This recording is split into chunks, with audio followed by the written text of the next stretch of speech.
আসসালামু আলাইকুম everyone, this is Tabni from tasty food and dessert. আজকে আপনাদের সাথে আমার অনেক পছন্দের একটি রেসিপি শেয়ার করব। আপনাদেরকে আজকে রান্না করে দেখাবো আলু দিয়ে গরুর মাংস। হোপফুলি আমার মতো আপনাদেরও এই রেসিপিটি অনেক ভালো লাগে। রেসিপিটি ভালো লাগলে লাইক, কমেন্ট, শেয়ার আর সাবস্ক্রাইব করে পাশে থাকার অনুরোধ রইল। হ্যাঁ ভিউয়ার্স, আর কথা না বাড়িয়ে চলুন রান্নাটা শুরু করা যাক। এখানে আমি 1.5 কেজি গরু মাংস, হাড় ও সামান্য চর্বি সহ নিয়েছি। মাংসটাকে ভালো করে ধুয়ে পানি ঝরিয়ে নিয়েছি। এখানে গরম মশলা নিয়েছি, ব্লেন্ডারে ব্লেন্ড করে নেব। এখানে নিয়েছি 8-9টা ছোট এলাচ, 2টা দারুচিনি, একটা বড় এলাচ, 1 চা চামচ গোলমরিচ, 7-8টা লং। এই মশলাটা রান্নার একদম শেষে ইউজ করব। এবার চুলায় একটা প্যান বসিয়ে মাংসগুলো দিয়ে দিলাম। তারপর দিয়ে দিচ্ছি 100 গ্রাম পেঁয়াজ কুচি, 150 ml সয়াবিন তেল, 4টা শুকনা লাল মরিচ কালারের জন্য, 2 টেবিল চামচ আদা বাটা, 2 টেবিল চামচ রসুন বাটা, 1 টেবিল চামচ লবণ, 1 টেবিল চামচ মরিচের গুঁড়ো, 1 টেবিল চামচ ধনিয়া গুঁড়ো, 1 টেবিল চামচ ভাজা জিরের গুঁড়ো আর 2 চা চামচ হলুদ গুঁড়ো।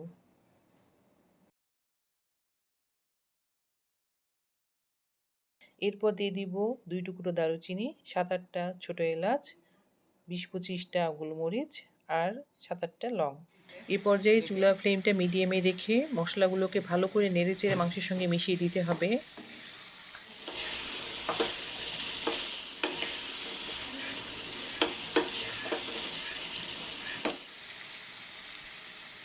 আর এ পর্যায়ে দিয়ে দিচ্ছি 3টা কালো এলাচ।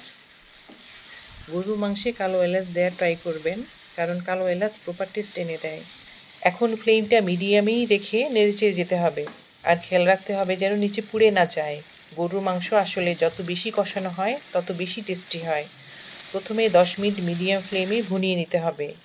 মাংস থেকে যে পানিগুলো বের হয়েছিল সেগুলো শুকিয়ে গেছে, সেজন্য এই পর্যায়ে আমি হাফ কাপ গরম পানি অ্যাড করছি।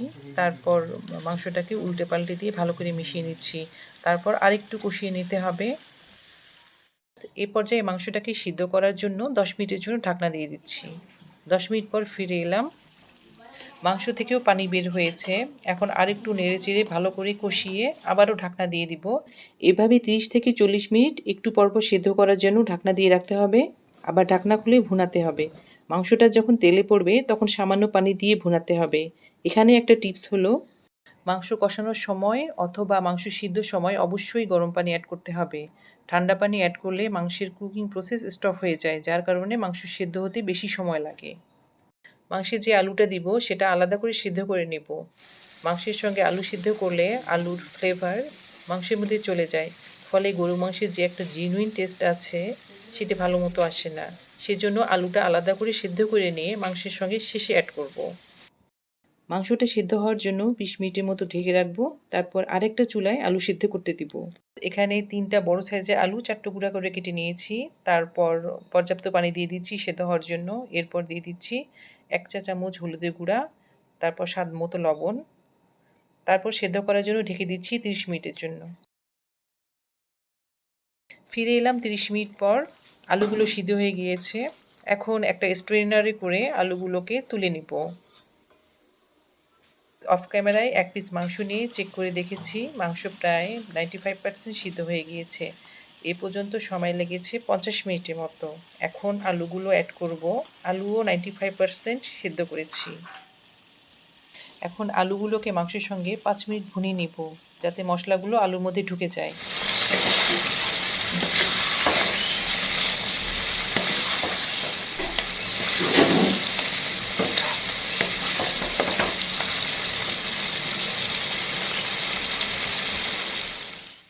আলুগুলোকে 5 মিনিট ভুনিয়ে নেওয়ার পর মাংসের ঝোলের জন্য 1 কাপ গরম পানি অ্যাড করব। এখন টোটাল 10 মিনিট রান্না করব। পানি দিলাম সেজন্য 5 মিনিট, তারপর দমে রাখবো 5 মিনিট। শুরুতে ব্লেন্ডারে যে গরম মশলাগুলো ব্লেন্ড করে রেখেছিলাম সেই গরম মশলাগুলো দিয়ে দিচ্ছি 1 চা চামচ।